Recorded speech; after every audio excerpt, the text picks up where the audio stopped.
apologies for the long starting soon screen. I lost my camera filter, or more accurately, Snap Camera has lost all of my lost all my saved filters, and I could not find the one. I don't. I could not find the one I usually use that is the face distortion, so this is an old one that I've used in the past. So I'm reverting back to this one, and I am way more self-conscious about it than... Ugh. Yeah, okay. I do the other one because I feel a little self-conscious about face cam. At least this one has a little bit of, you know, covering eyes and, like, has the cool sparkly effect, so... I'm gonna try very hard to not overthink it, but I promise you I'm going to overthink it. Hello, Ice Starmie. I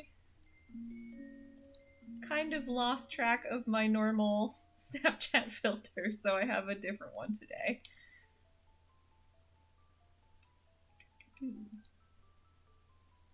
Oh, wow, is the sound coming through? Oh, there. It just looks like it was very quiet. Okay, hopefully that is better sound filtering. As usual, we will watch the excellent opening.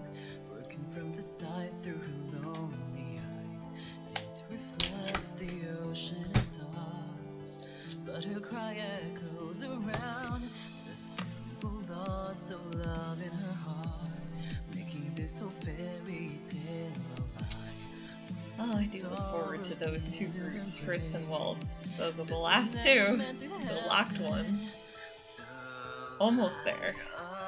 The only reason you have to stay, hear me sing my song, and just keep holding on. Cinderella, why don't you stay with me tonight? We will dance until winter comes and we could run away. Oh, we will never ever be apart. Set aside all your fears, this magic lives inside your heart. I am here, would you wanna stay with me tonight? Follow me, we will run across the bridge of fantasy. Oh, all the pain and sadness that you feel, believe in me, hold me close, don't ever let me go. Come and stay with me forever, magic lives so long as I am here.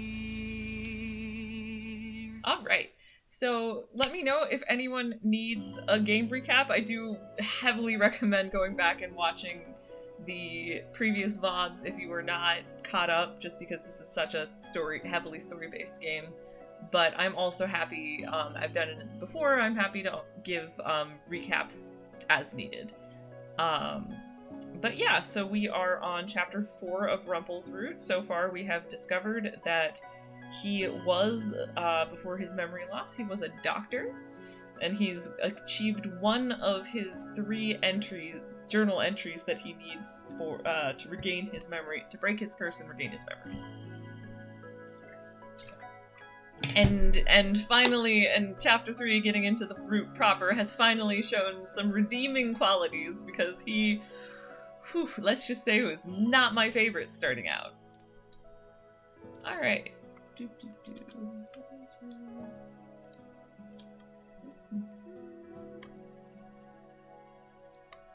Make my camera a little smaller. Yes. Okay. So, oh wait, no, not start. Oh no, that brings us back to, okay.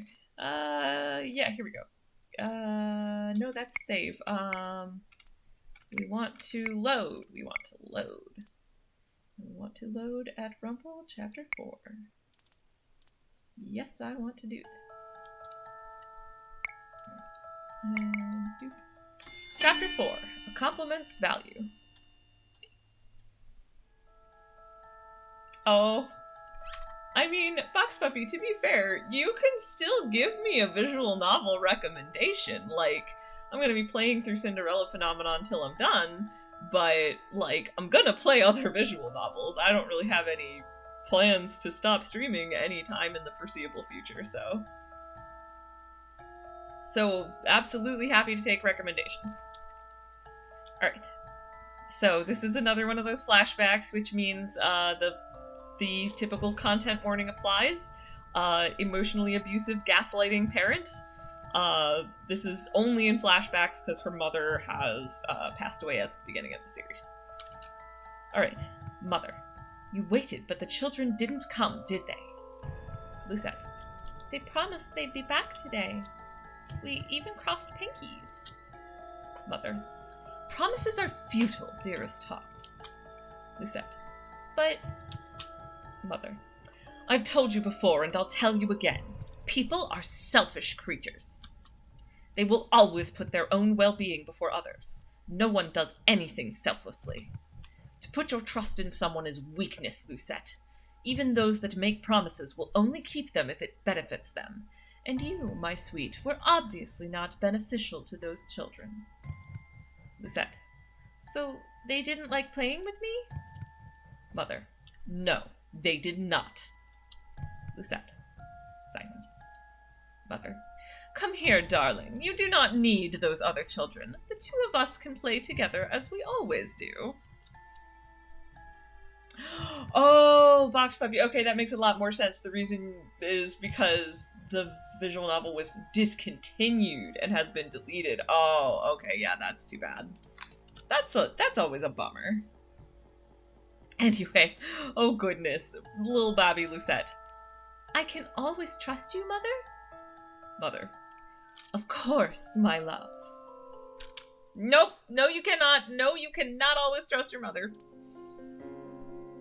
Aw, man. Box Puppy, it was a LGBT plus, Q plus visual novel. Oh, that's a super bummer, because that sounds like that would be fun. I have a couple other ones planned, like, after Cinderella Phenomenon, I am probably going to just go with Code Realize, but I'm also, you know, obviously I'm also playing,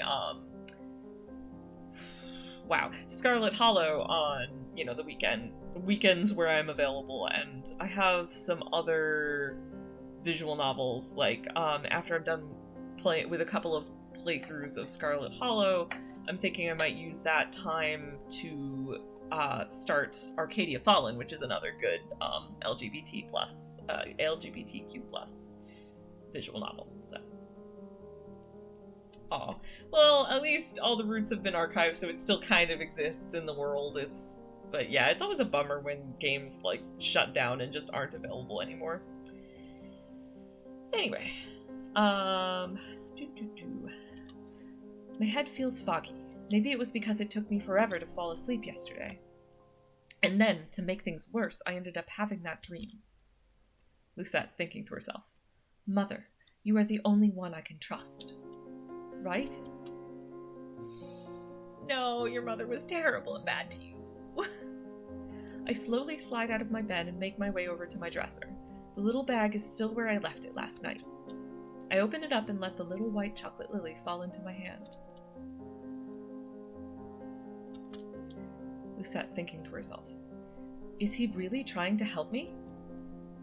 I remember his face yesterday and his bright smile as he presented this to me. I slowly run my fingers along across the delicate white petals.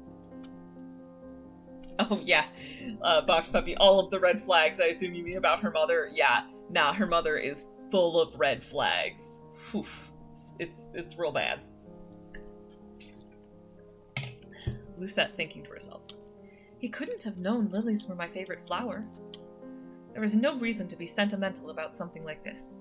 It's just silly. I am about to put the flower back in the bag, but I stop, eyeing it once more. Slowly, I bring it to my lips and bite off a small petal. Lucette, thinking to herself. It is actually pretty good. I stuff the little flower back into the bag and make my way downstairs. The March Hand is not busy this early in the morning, but everyone is starting on their chores. At least, I assume as much when I see Ennis and then Waltz, who is helping her stack things. Then I hear rising voices and realize that not all is calm. Rumpel. At least I don't have to pretend to be something I'm not. Karma. You say you're not pretending when you go around flirting with all the female patrons day in and day out? Oh, fair enough. Yeah, I was vaguely aware Cinderella Phenomenon has a fan disc / sequel. Takes place 2 years after the main game. I'm not sure what the streaming policy is for the fan disc since it's not a free game. Usually it's fine to stream any game, like as long as you own it, and like I will almost certainly be buying that regardless of whether I stream it or not. So I might stream that after this. We'll see. Yeah. At some point, though, I do want to... There's other games I want to play, but maybe I will try to carve out other time in my schedule to play some of them. Anyway, Karma. Oh, and also, by the way, I forgot to apologize if my voice is a little rough. I went to a karaoke thing on Saturday night, and I know it's been like a day and a half, but like my throat is still a little sore. Not bad enough I'm worried about losing my voice, but enough that I can tell that my tone is a little gravelier than usual. Karma. You cannot seriously mean all of the drivel you spout. Karma and Rumpel stand on opposite sides of a table, staring each other down. A teacup filled with what looks to be cool tea sits close to Karma, abandoned. Rumpel. Flirting with a lady is not a crime. I do their voices so similarly, it's hard to do conversations between them. Karma. One day your flirting is going to get you into even more trouble than it already has. Rumpel. I've never had a lady said I mistreated her. Not once. Karma. Oh? I'm sure many could attest to being more than slightly annoyed. Rumpel. You're only jealous that I can speak to ladies without a disguise, aren't you? Yeah, and no wonder Karma's upset about that, because, like, knowing Karma's, having just played Karma's route, like, that's a shitty thing to say to him.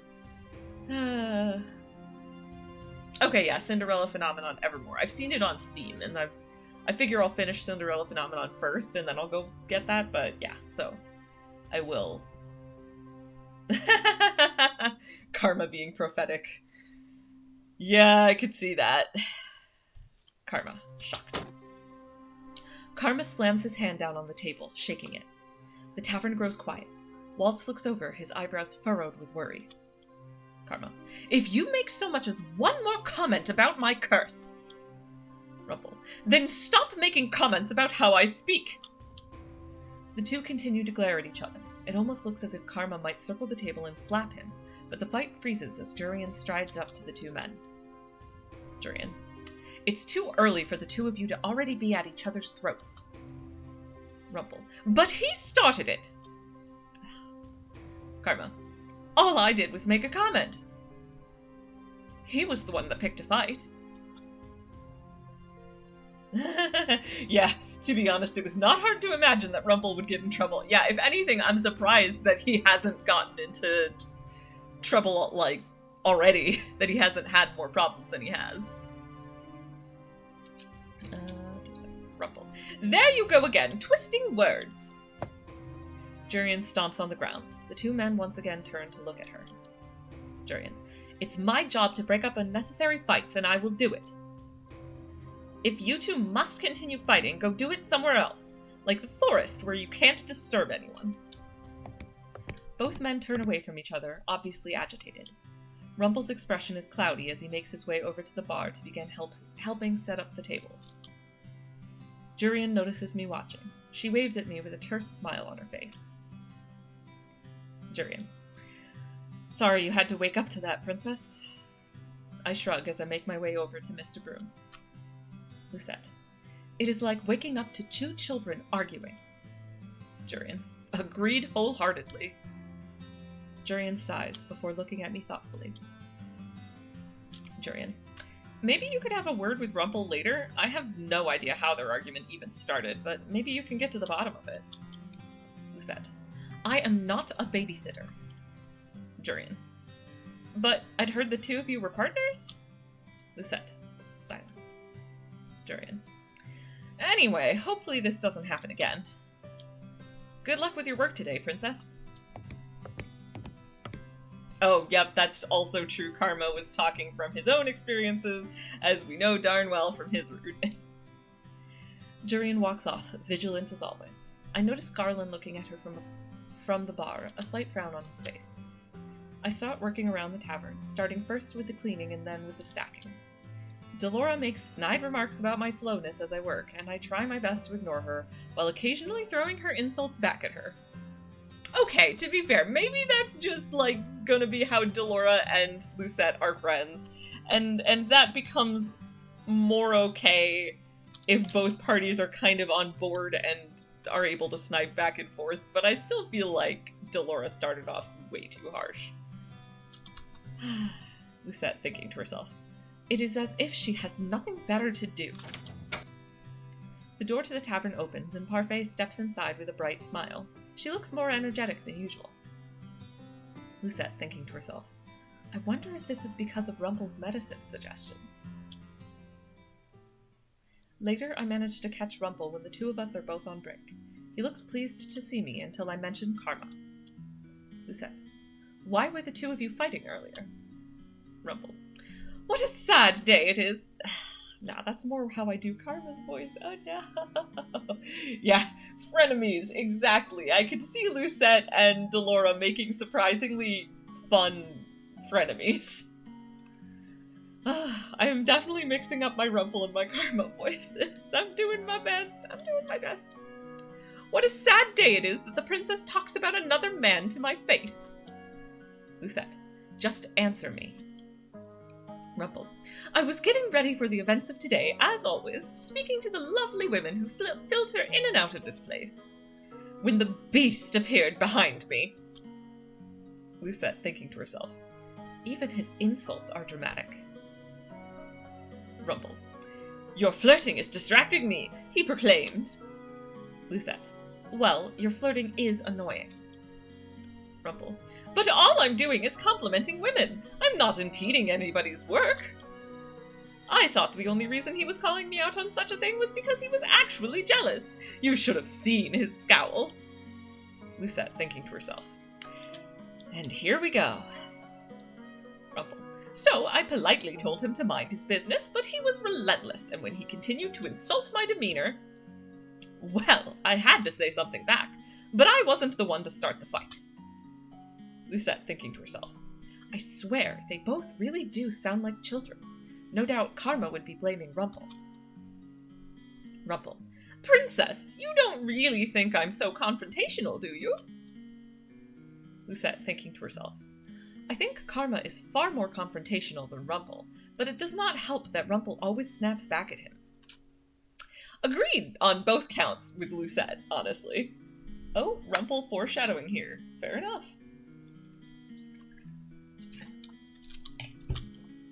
Lucette, the two of you are both at fault. Rumpel, but Princess! Lucette, in the end, you were still having a childish argument. I think that Rumpel might try to protest again, and I'm surprised when he shrugs his shoulders and sighs. Rumpel, yes, it was childish, because that man is a child. I roll my eyes. Rumpel, ah, your irritated scowl chills my heart, Princess. I feel a tinge of excitement. Lucette, I am leaving now. Thinking to herself, there is really no point in having this conversation. It is a problem between Karma and Rumpel. They aren't children. They can figure this out on their own. Rumpel, oh, princess of my heart, why must you depart so early? I ignore Rumpel and leave him standing where he is as I return to my shift a little early. Lucette thinking to herself, honestly, I would much rather focus on work than Rumpel. He can be just as tiring, if not more. Though, after what happened last night, I do not think he is as terrible as I thought. The days go on, and Rumpel and I speak only briefly during our breaks. Every day, I eat another piece of the lily until only one is remaining. One afternoon, just before my break, Rumpel approaches me with a mischievous smile on his face. Rumpel, my lovely princess, how are you today? Lucette, what do you want? Rumpel, your cold shoulder is enticing. I'm sorry, I've said this before, but I do not love Rumpel as a character. Lucette, I have one more table to serve. Do not bother me. Rumpel. But Princess, I've decided I know exactly how to teach you to be good. Lucette. All of your other lessons have been useless so far. Rumpel. Please, just trust me. Lucette, thinking to herself. To put my trust in someone is weakness. Rumpel. I'm going to teach you how to flirt.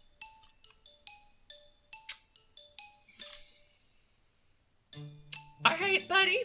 Alright. Lucette. What? Rumpel. The first step to flirting is eye contact, Princess. Oh, I'm Starby coming in with, oh, his worst idea ever. I'm inclined to agree. Oh my god. Oh, we'll see. OMG indeed. Lucette. Wait, but why are you... Rumpel points at my customer, a young man sitting right beside the window. Rumpel. The second is to smile. Smile, Princess, because I'm sure you look even more stunning when you do. I know this came up a little bit with Karma too, but they sure are doing... He sure is basically actually saying, you'd be so much prettier if you smiled, Princess. And that's a statement that has a lot of negative history. I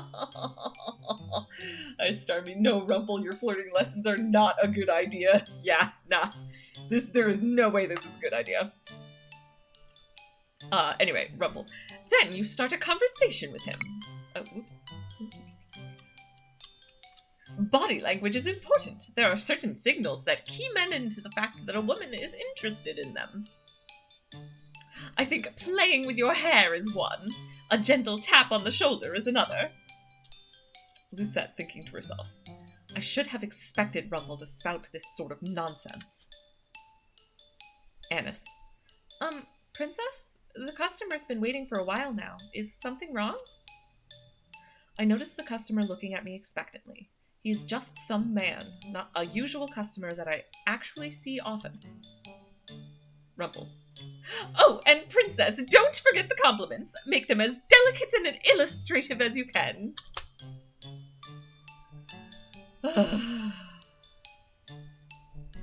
Yeah, okay. Oh my gosh, why am I reminded of Tamaki from Host Club? You're not wrong, that is... He is worse than Tamaki ever gets, but, like, he definitely has sort of... in a weird way that makes me feel better, because, yeah, he is very much the Tamaki archetype. Or the same archetype as Tamaki. And also, Ice Star Me, the smile thing, I think all the love interests tell her to smile at least once, and I also disagree. Thank you, yes, because there is such... there is so much of a, you know... negative thing of, I don't even know what the term is, but like it's a huge problem. The whole like random, especially when it's like random dudes, but honestly even when it's someone you know who just like walk up to women who are minding their own business and be like, oh, you'd be so much prettier if you smiled. And it's like, well, who says I'm trying to be prettier for you? That sounds like a you problem, buddy, not a me problem. And, like, Lucette does not have a lot of cause to smile. Like, you know, rather than be like, oh, you'd be so much prettier if you smiled. What if you do something to cheer her up? And, I mean, Rumpel's even done that. Like giving her gifts and telling her it's because she deserves to have nice things. That's how you, like, that is the positive and nice equivalent of don't just be like, tell a girl to smile. Do something to make them smile. I mean, that's fair. Box Puppy is absolutely right. I'm not surprised it's Japanese games. Though I think Cinderella Phenomenon might not have been a Japanese game. It might have been I think it was originally developed, at least by English-speaking developers, but they based it heavily on the classic Japanese otome archetype. Like, this is very much supposed to be an otome game in the, like, sort of platonic sense of what people think of Japanese otome games as, so. Rod is the one who says that less often than the others, but even Rod points to Emmeline smiling and tells Lucette to be more like Emmeline. The other allies say that even more often. Alright, well, I will prepare myself for that. But yeah, nah, Rumpel is... I feel like it's kind of the worst with Rumpel just because he is already the type to go around and be kind of a problematic flirt, and so the "you'd be pretty if you smile" is usually a problematic flirting technique, or most often. And so it's like sort of doubly compounded. Anyway, I am determined to not spend all of this time, like, I'm trying really hard to find reasons to like Rumpel. It's challenging as he's by far my least favorite of the love interests so far, but I'm trying to like him because I would like to be able to enjoy this room. I move away from Rumpel before he can muddle my thoughts any further. Already my feet feel like lead. I find myself staring at the man for far too long. The way he stares back at me, his expression so unreadable, suddenly makes me feel more uncomfortable. Lucette, thinking to herself, do I really have to do what Rumpel says? No, you don't! No, you don't! You do not! You absolutely do not! In fact, should not flirt with a random dude that you have no interest in!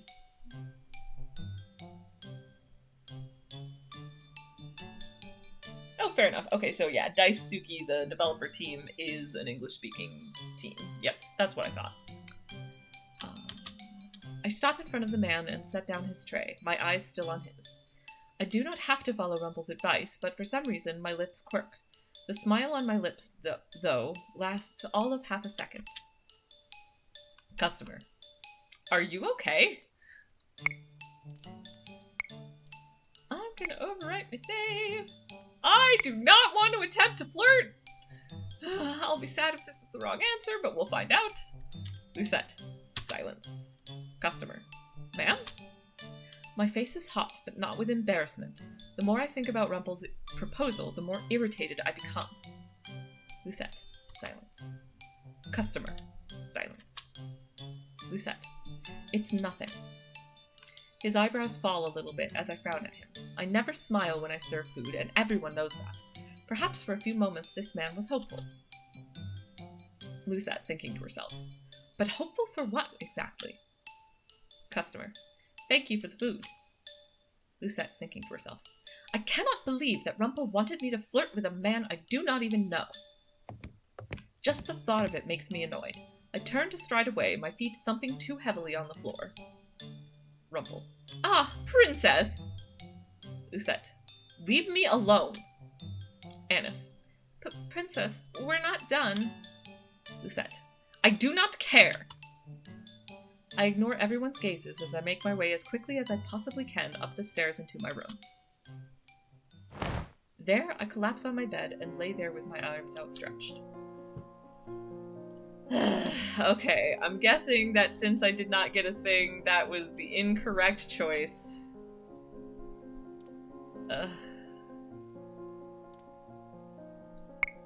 Yeah, alright. I guess we will have to watch Lucette painfully, awkwardly attempt to flirt with this guy. Not a fan, but... I can feel Rumpel smiling at my back. If this were anyone else but him, I would think it was some kind of prank. Lucette, thinking to herself. But considering this is the way Rumpel acts all the time, maybe he's really trying to help me. I try to recall how he flirted with his customers before. Lucette.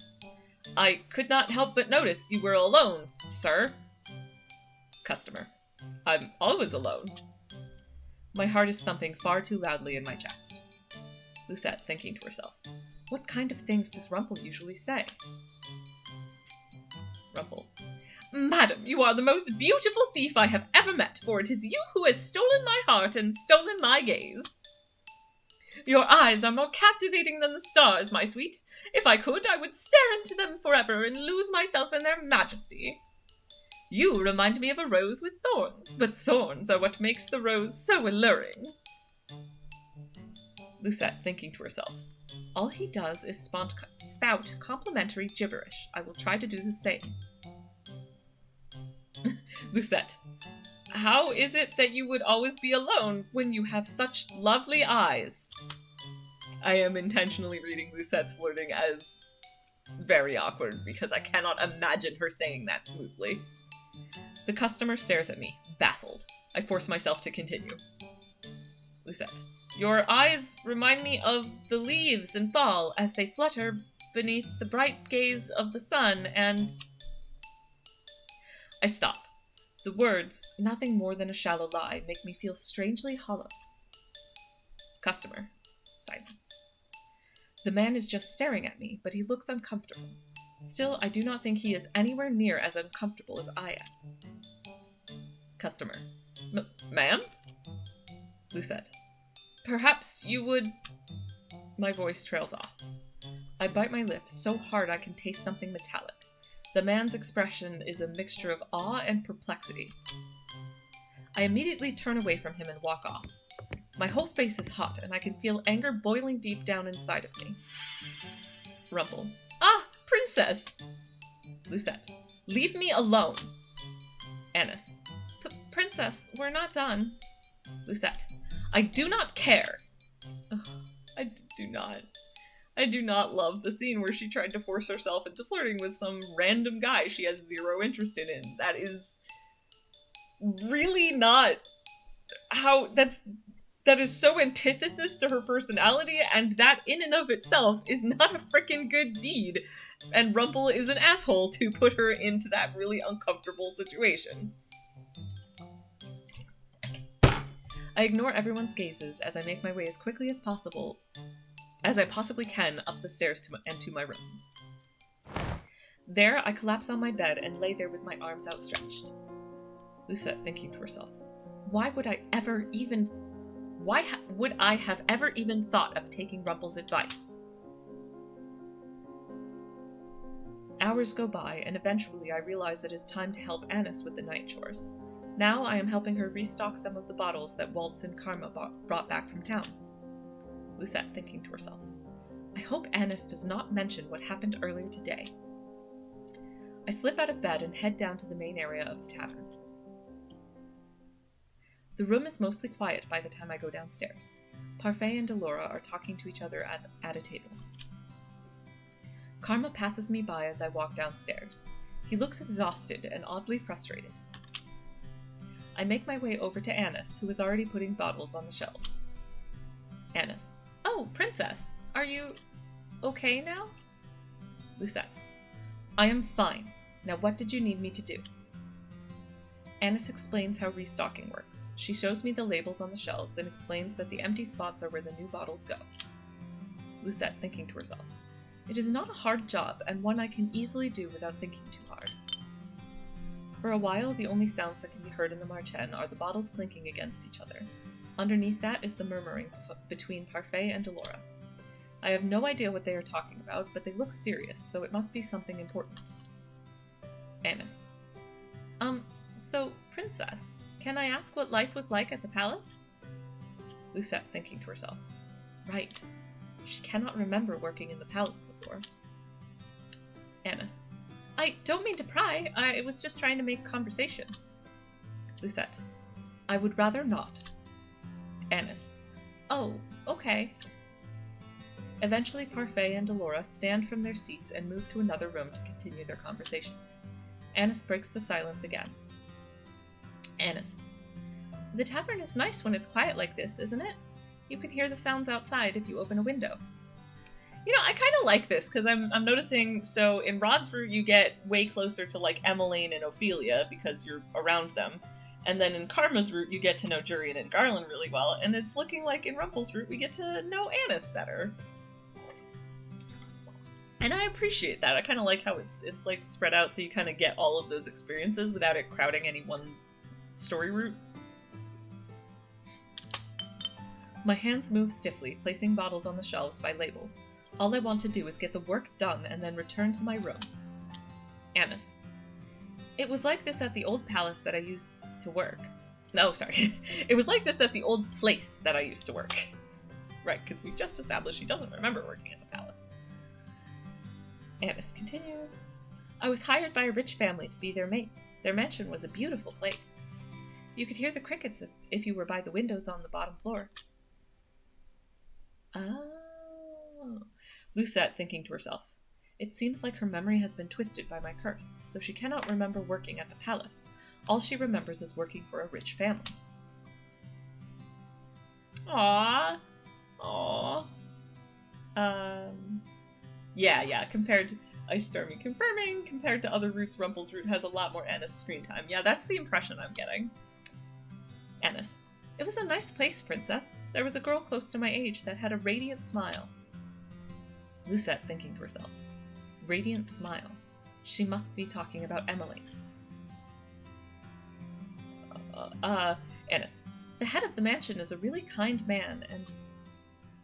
She grows suddenly quiet, a look of confusion coming to her face. She pauses, and then shakes her head. Annis. I can't seem to remember everyone that was there, but I'm pretty sure they were all good people. At least, I'd like to think so. I was just a bad maid. Lucette, thinking to herself. She was. Because of her, Dolores' dress was torn. Annis. I was too ashamed to tell one of the mistresses that I couldn't save her doll. Lucette. Save her doll? Annis looks down, her smile wistful. Annis. I was fired on my first day because I couldn't save one of the mistress's dolls. I was the one cleaning her shelves that day, and when I went in and saw a crow had come in through the open window and was pecking... When I went in, I saw a crow had come in through the open window and was pecking at one of the dolls. I shooed it away, but it was too late. The doll had a little rip in its dress, and I was fired for not doing my job properly. Lucette, shocked. Okay, admittedly, I did not expect that there was a whole secondary reason why that happened. And so now I think the only thing one could say Lucette did wrong there was not seeing if there was a valid explanation. Lucette, shocked, thinking to herself. So it wasn't Annis who ripped Dolores' dress, but a bird? Is this why Dolora insisted Annis deserves an apology? Out loud. What happened after you were fired? Annis. Lady Parfait found me on the streets. I couldn't go back to my aunt's house, not after what happened. She never liked me anyway. Annis's face clouds briefly with sorrow, but the expression is short-lived. Annis. I can never forget the day I met Lady Parfait. I told her I would be able to help her and anyone else that got sick. That I can even do all the cooking since I've been making meals for my father since I was a young girl. I begged her to take me in and she did. I owe Lady Parfait a lot. Lucette. Why didn't you go back to your father after you were fired? Annis. My father passed away a while ago. My mother died giving birth to me. My father was an herbalist, and he taught me a lot while he was still with me, so before Rumpel came in, I helped Lady Parfait with the herbal remedies. Lucette. So, you have no one? Annis. That's what I thought, but now I have everyone here. The Marchen is my family now. Lucette. Family. Annis. Princess, we're all happy to have you here too. You really help out around the Marchen, and I can tell Rumpel's happy to have you as a partner. The memory of what happened today slowly seeps back into my mind. I cannot help the irritation bubbling up inside of me. Annis. I know he's a little overwhelming, but I'm pretty sure Rumpel's really trying to help you, just like he's helping Lady Parfait. Lucette. It is not the same thing at all. Annis. Silence. The two of us continue working until Annis makes another wistful comment. Annis. The place I worked before this. It felt like there was warmth in that gigantic home, but it was stifled. Lucette. That place isn't warm at all. I speak the words without even meaning to. Annis looks up at me, curious. Lucette, thinking to herself. The king suddenly started speaking to me when Mother died, but it was never enough. Okay, to be fair, it's more than I ever realized he had done. Like, this is news to me that he at least tried to start speaking to her after her mother was gone. Yeah, alright, fair enough. Annis could have told Lucette what happened. Annis herself acknowledges she was too ashamed to tell Lucette the truth. Which doesn't entirely make sense to me, but...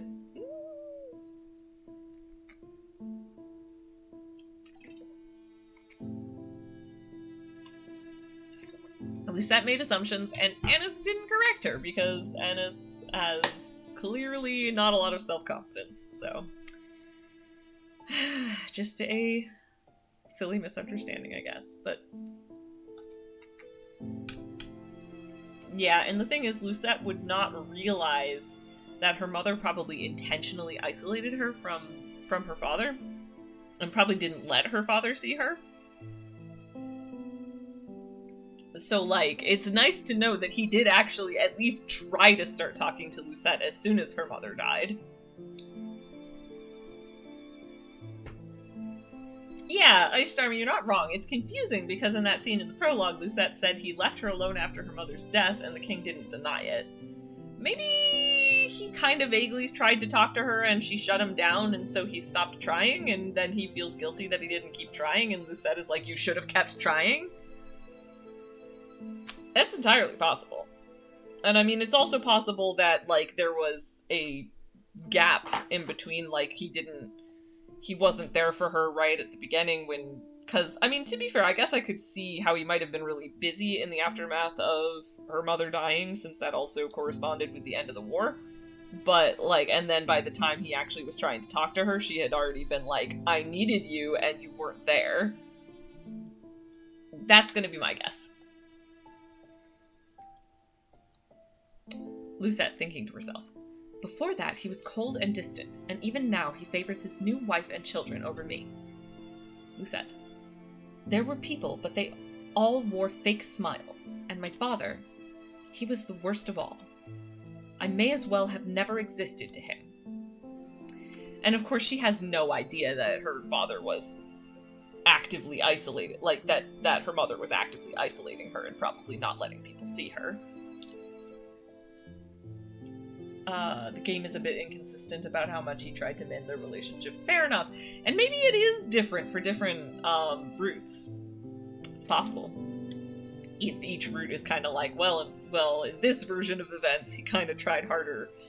But in this version, he did basically nothing. And that could also explain why he steps up in some version. Like, why he seemed like such a sort of weak-willed person in Rod's route, but then totally stepped up in Karma's route. Like, maybe they're just changing the characterization of the king.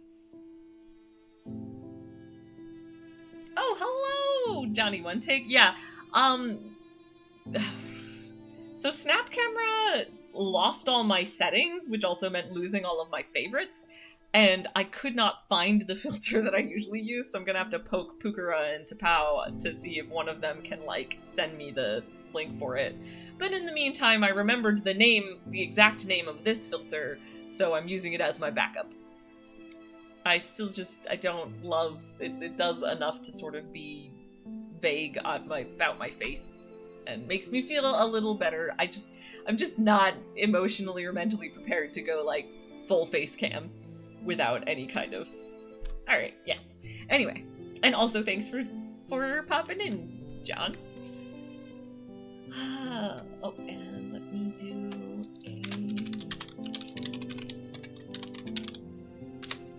a shout out for you. Alright, Annis. Princess, I'm sorry. Lucette. For what? Annis. You're talking about the palace, right? Lucette. Silence. Annis. The king always seemed so nice. Lucette. He put his kingdom before his children. Annis fidgets nervously. Annis, out loud. I'm sorry. Lucette. Apologies are not going to change the past. Annis. Sometimes apologizing seems like all we can do when we can't change something that's already happened. That's true. That's a good point and a good thought. I think about Annis, who tried to save my doll, and the way I fired her that day. Rumpel told me once that all I had to do was listen to people to sympathize with them. Could that also be true for finding out the truth? Yes, actually, that's, one of the few good advice things that Rumpel has given her thus far is, like, to understand people, just listen to them. And I also, yes, absolutely, if you want to, know the truth of a situation, asking people and or listening to what they have to say about it is a really valid option. I definitely think the right answer here is to apologize, but I will save just in case. So, Lucette. I am sorry. Annis, shocked. Annis looks at me, clearly shocked. She stares for a few moments before I scowl at her. Lucette. Staring is rude. Annis. Oh, I was just... Why are you apologizing to me, princess? Lucette. It is for something I did that you wouldn't remember. Annis. That I wouldn't remember? Lucette. Silence. Annis. You should tell me. I promise I won't hold it against you. Lucette. It is not important. Annis's eyes are suddenly downcast, and no matter the attempt, her smile isn't as bright as it once was. I quickly finish stacking the bottles on the shelves. Lucette. I am done. Annis turns to look at me with an unusually tired expression on her face. Annis. Thank you for listening to me, princess, and for telling me a little bit about yourself, too. Lucette, thinking to herself. I feel like I might have said too much. I do not respond to Annis, but instead choose to head out the front door. Annis asks where I am going, but I just ignore her. I think about heading to town, but then reconsider. I decide to head to the forest instead. I make my way to the forest clearing. In the dark, everything feels a lot more comfortable. Here, I do not have to pretend to listen to anyone, and I do not have to talk about myself. I settle down on a rock and stare up at the sky. Lucette, thinking to herself. I apologized, but Annis did not even understand my apology. And even now I still cannot bring myself to trust those at the Marchen. I sigh and find myself speaking aloud. Maybe I am the Ice Princess. Rumpel. Ah, but have you seen the beautiful sculptures that can be made from ice, princess? Lucette, shocked. I turn to see Rumpel walking toward me, a broad grin on his face. Rumpel. Ice always sparkles in the sun. It glistens and stands so proudly where it's been sculpted. I stare at Rumpel blankly. He sighs and shakes his head. Rumpel. I'm sorry, that one was particularly bad, wasn't it? He sits down beside me, and his grin falters a little bit. Rumpel. I have no white lilies to give you this time, my sweet princess, but I will offer anything else you would need for me to apologize for my advice earlier today. Thank you for that apology. I'm glad he's like, oh, that was bad advice for her. This is a little roll my eyes, but Rumpel, I can offer anything, my words, my body. I cut Rumpel off as I am not in the mood for his usual behavior. Lucette, you are always like this. All you ever do is flirt. Any meaningful thing you try to say is lost in the flattery you constantly give to people. It is shallow. She's not wrong. And in fact, it's nice to see that Rumpel's acknowledging it. Rumpel. You're right. Lucette. What? I stare at him. Rumpel is still smiling, but it is not the same confident grin he wore earlier. Rumpel. Somewhere deep in my memories, I remember someone telling me off just like this. Okay, so based on the guesses I am making about Rumpel's past so far, I definitely get the impression that he was married because in his sort of weird fugue state, he called Lucette his wife and then had the full fugue state. So he was married and he couldn't, and then his wife got sick and he couldn't save her. And possibly he asked to be cursed so he could have more time to process the pain or whatever. Those are my guesses so far. I do not have any of that confirmed. However, it would make a lot of sense if his previous wife was a lot like Lucette and tried to help him get his feet on the ground. Or maybe not even tried to help him, but berated him a bit and thereby got him to be a little more grounded. Because I think Rumpel I wouldn't be nearly as frustrated or annoyed or disliking of Rumpel if he was a little more chill about the, like, you know, backed off a little on the flirting. And that's exactly what Lucette is saying. Like, the things you say are shallow, which, like, for Lucette is a big deal because she much prefers people who are straightforward and honest.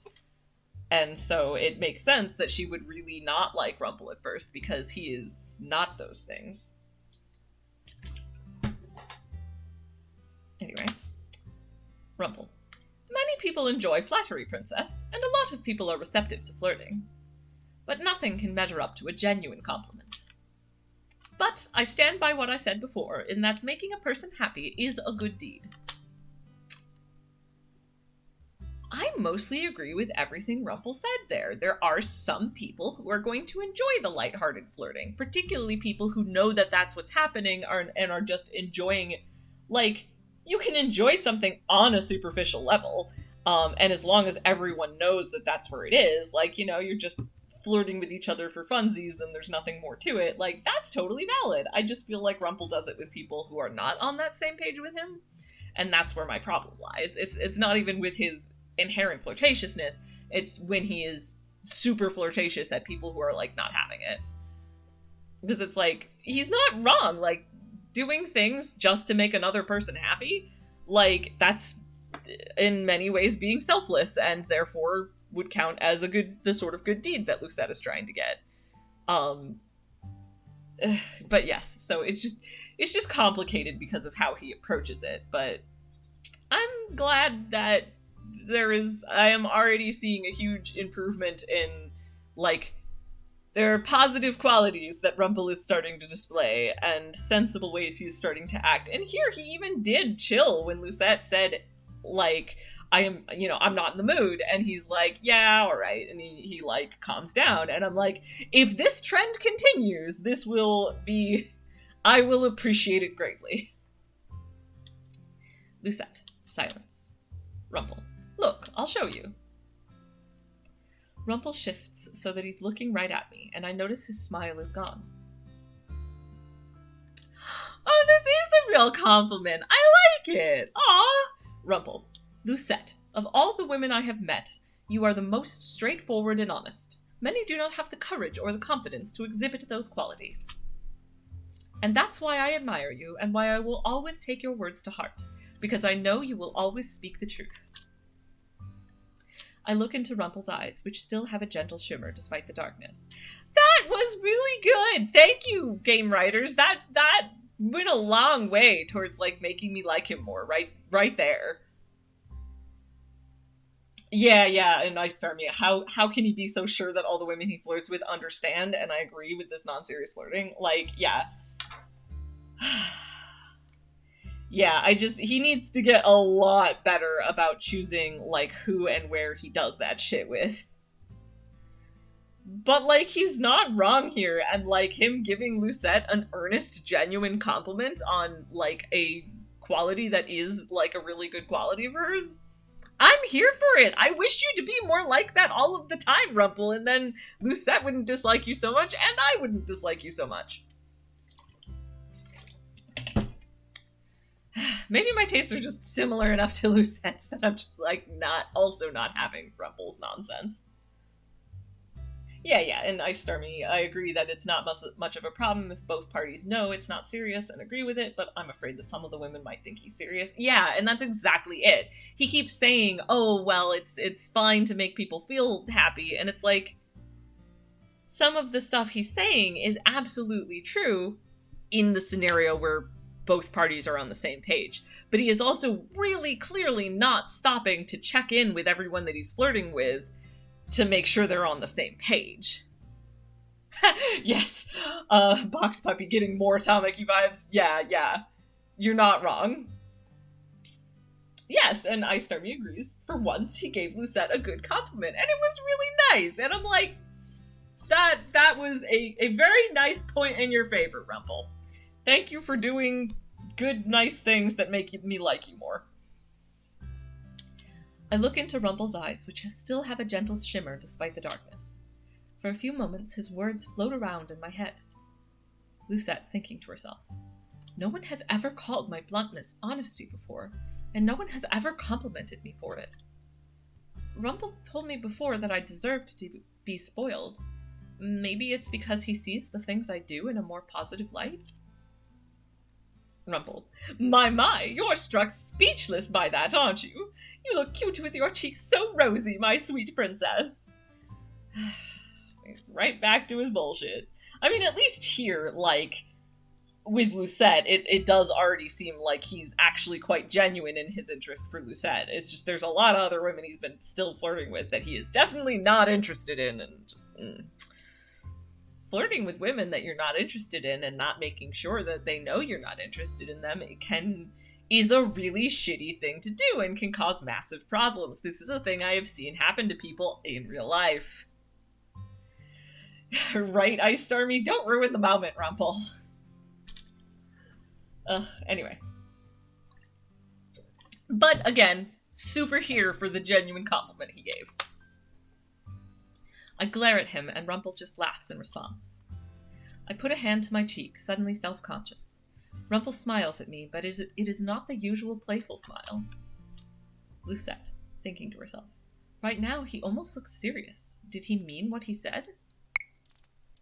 I think he meant it, and therefore, like, it seemed really genuine, and therefore I don't feel like... I don't want to tell him off when it's, like... clear that he genuinely meant something for once, so I will instead double check that he meant it. Lucette. Did you really mean that compliment? Rumpel. Of course I did. I told you, right? Making a person happy is a good deed. I wanted to show you that. Lucette, thinking to herself. Rumpel's compliments do make people happy, even if I do find his words to be very shallow. But that felt different. Rumpel. Flattery is wonderful, but it usually only concerns complimenting a woman's physical appearance. Though I do that really well, don't I? Alright, that's it. That's what I have to say on that. Rumpel. Earlier, I bet you made Annis happy too. Lucette. You were spying on our conversation? Rumpel. I would never! I just happened to be making my way down the stairs very slowly. Lucette. You don't even know what I was apologizing for. Rumpel. No, but you thought you had to after you listened to her, didn't you? Lucette. I listen far more than you do. Rumpel. Princess, you've shattered my heart so many times there are permanent cracks. But do not worry, the cracks in my heart allow even more of you to make your way into it. Rumpel awkwardly laughs when I remain silent. Rumpel. Anyway, there are different kinds of listening, Princess. Listening to sympathize is one kind. Trying to put yourself in someone's shoes, trying to understand them, that is one of those ways. Then there is the kind of listening that is shallow. One pretends to listen without ever letting the words into their heart. Lucette. Words are fickle things. Mother always told me that people lie and that they would say whatever benefited them. It is foolish to trust words. What if Annis had been lying to me? Why would I put so much blind faith in people? Rumpel. Because, more often than not, people are good, Princess. I let out an exasperated sigh. Lucette, thinking to herself. Sometimes I cannot tell if I am angry or confused by Rumpel. I don't think I saw the right choice indicator, though. I'll go a little further in the conversation just in case, but... Rumpel. Ah, what a beautiful sound! It is as if the sweet wind itself was gently tickling my ear. I slide away from him and scowl. Rumpel. Your scowl is adorable too, and you have such delicate lips. Lucette. Right. Lucette, thinking to herself. I am still convinced that his earlier compliment was just a lie. How can he say something genuine and then slide right back into this pitiful flattery? Yeah, I'm like...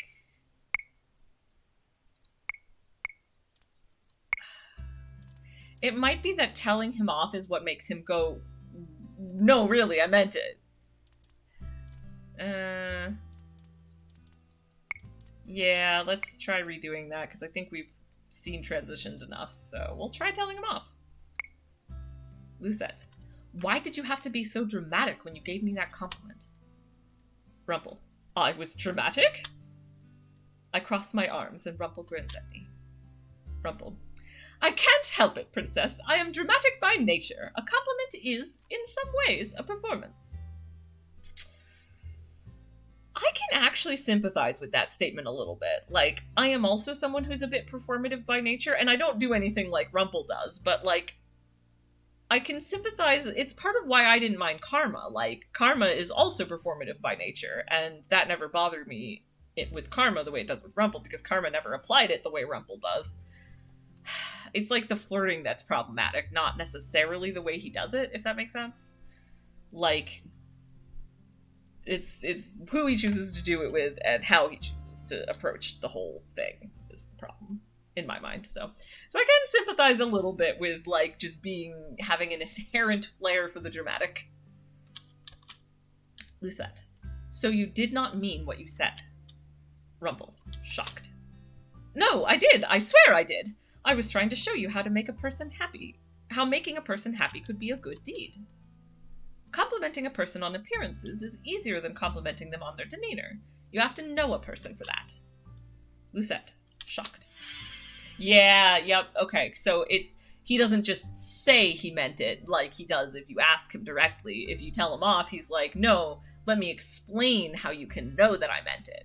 And I like that. Yeah, complimenting someone's physical appearance is a totally different thing from complimenting, like, their personality or demeanor, which is a more genuine compliment. Also, just for the record, compliments on appearance, the way to do that and not be super sketch is generally to compliment things that people chose.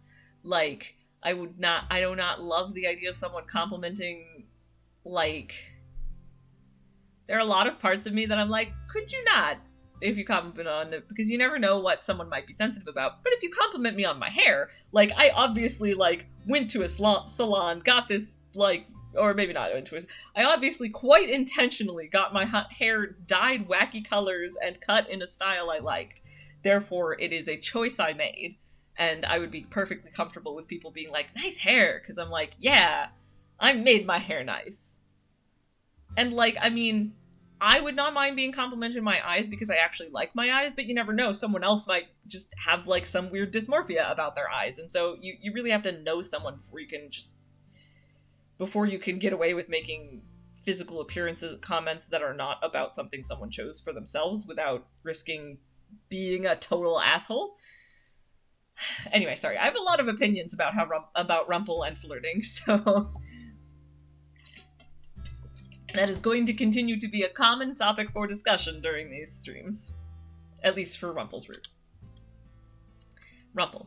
I meant what I said, princess, and I swear that wasn't just me trying to weave spectacular words together.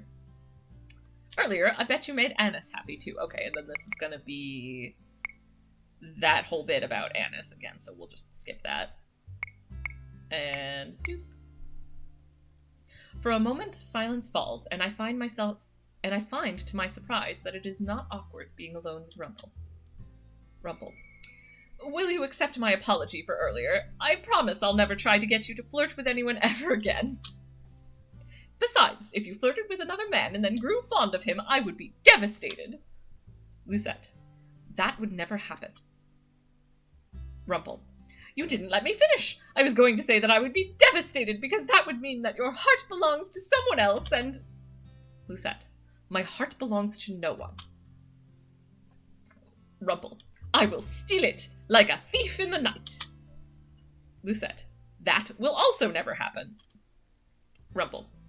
If not that, then I'll have to settle with making you smile, at least once, because I'm sure you would shine as brightly as the sun if you smiled. Better?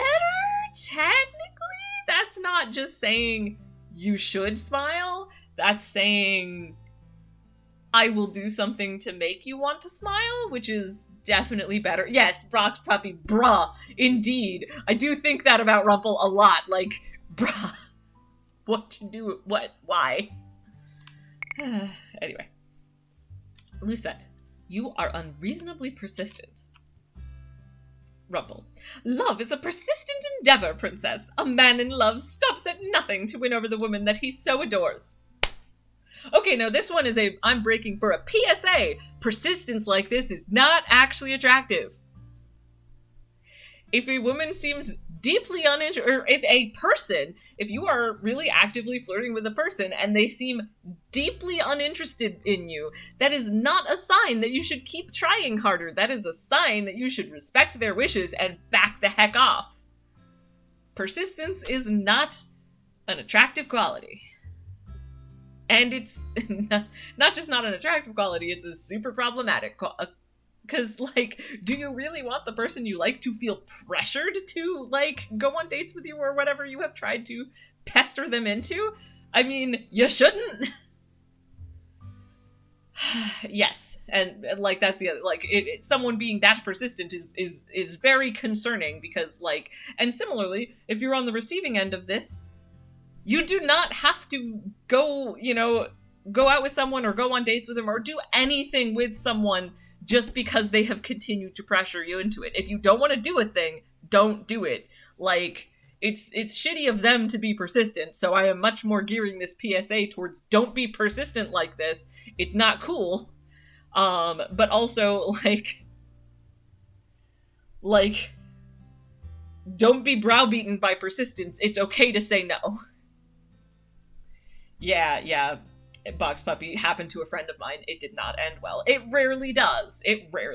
Because a lot of times when you are like, oh, this person seems totally uninterested in me or has actively turned me down, but I'm going to just keep trying, what will most often happen is that they will capitulate to shut you up and get you off their back, and then they will regret it because they weren't interested in the first place, and usually to continue to pester them makes them less and less interested, and therefore, welcome to you have just coerced someone into doing a thing, and that's not okay. Welcome to please get consent.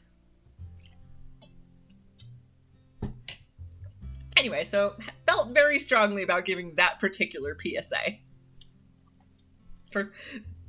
Yes. Do not listen to Rumpel.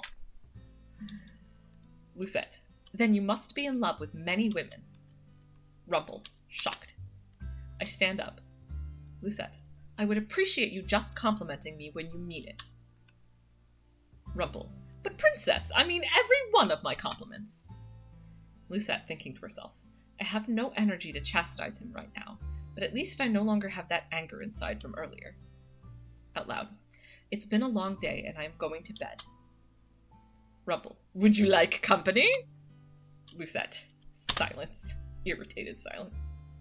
Rumpel. I didn't mean... Lucette. Good night, Rumpel. Rumpel. Good night, Princess Lucette. I make my way back to the tavern, feeling surprisingly light. Lucette, thinking to herself. Still, even if Rumpel's words might make me happier than I care to admit, he is not doing a very good job of helping me with my curse. I might have to do this on my own after all. Alright, well, and that's the end of our chapter. And yeah, so the things I did not like. Rumpel being problematically persistent and continuing to, be really actively I'm just gonna keep trying until you give in. Not okay. Super not okay. Super not okay. I just finished my PSA on how not okay that is. However, things that I did like. One, the genuine compliment he gave her, and maybe if he respected her wishes, and, I know he's oh, all my compliments are genuine, but, that's not what she meant, dude. She meant the thoughtful, kind, not just the simpering, superficial ones. I'm sure you could find more thoughtful ways to compliment her when you really want to compliment her. And, I do not love that this particular love interest route is... I mean, I hope that the writers do enough things like this to be okay, he won her over not because he kept persistently trying to, but, despite getting in his own way. Not because... But I still don't like the message of, if you just try hard enough, maybe they'll like you. Because no, his usual approach is does not and should not work with Lucette. Like, she responds well to genuine compliments, earnest and thoughtful compliments, not just the flowery speech stuff. And she responds well to people being truthful and genuine with her. And Rumpel is very superficial, and even if he on some level means his shit, like, it should be very clear that Lucette is really not picking up what he's putting down, and he should hit the brakes with her a bit on that kind of stupid, over-the-top flirting. Alright. So we are going to continue playing this route, and I'm going to keep hoping that Rumpel will do more nice things. Oh yes, and that was the other thing that I really appreciated. Like, the flirting advice was really effing terrible. Like, goodness gracious. Like, he should have known better. That was such an awkward and uncomfortable thing for him to, like, push Lucette into doing. So I appreciate that he came and apologized to her. Like, she deserved an apology for that. And I appreciate his idea that making people happy is a good thing, because I don't disagree. Like, making people happy is in itself a good deed. And so that's also a positive. And him giving her the, like, earnest, the genuine, very sweet compliment is a good thing. It's just that persistence that makes me real uncomfortable, and I am going to continue to PSA that, because I feel pretty strongly about making sure people know I will engage with this media and even enjoy many aspects of it, but, like, because it is okay to engage with problematic media, it's just that we should engage with it critically, and I am doing that by emphasizing when I see things that feel problematic, and talking about it, and why it's problematic. So yes, persistence in romantic relationships is not a virtue the way Rumpel is explaining it. No. But yeah, hopefully we'll see, like, hopefully he'll figure out, like, my real hope for Rumpel's route is that he's gonna start being slowly kind of dropping the sort of over-the-top dramatic persona around Lucette and start being more genuine with her, and that would make sense as, okay, and then he starts to win her over incidentally just by being a more genuine person around her, not because he kept persisting and kept pestering her into it. So that is my hope for the rest of Rumpel's route, is that he becomes increasingly more genuine over time. Particularly with Lucette. So we'll have to wait and see. At least chapter 6. So next week I'll be back at Cinderella Phenomenon next week around same time, same general time, same general place, 4 p.m. Eastern time, and we'll be doing chapters 5, which usually chapter 6 is where the plot really starts to take a exciting turn, so chapter 5 will probably still be, especially since it's called The Doctor, we'll probably get more of Rumpel's backstory, so I at least look forward to that, because I am really curious about, like, how much of my guesses about his backstory are actually accurate. So there are things about this route that I am liking and looking forward to, and I'm trying to hang on to those. Yeah, basically the same way Host Club ended. Yeah, exactly, Box Puppy. But yes, so I'll be back at this 4 p.m. next week. I am not going to be streaming for most of the rest of this week because I've got plans this weekend, so no Friday streams, no Saturday stream. But I should be back in time to do my Sunday night Scarlet Hollow stream, and that's going to be chapter 3 of my Thembo run, which should be pretty fun. So, and I'm also I might either tonight or Wednesday night, or both, just throw in an impromptu Animal Crossing stream because I've got a little bit of time and I'm going to be playing it anyway. So you'll also look out for that. But yes, otherwise, all right. So that is my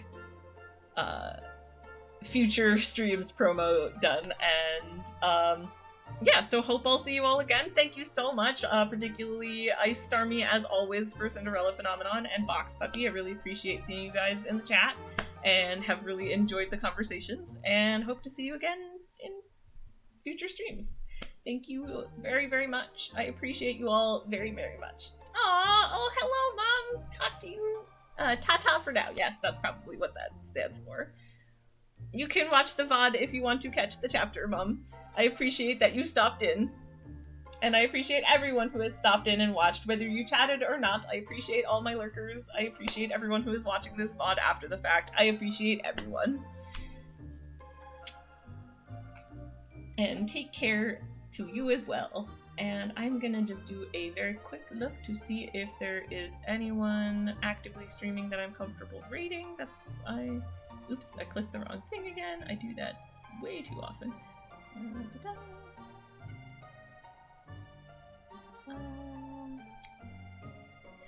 Yeah, you know what? We're gonna go... I feel a little awkward about this because I don't know...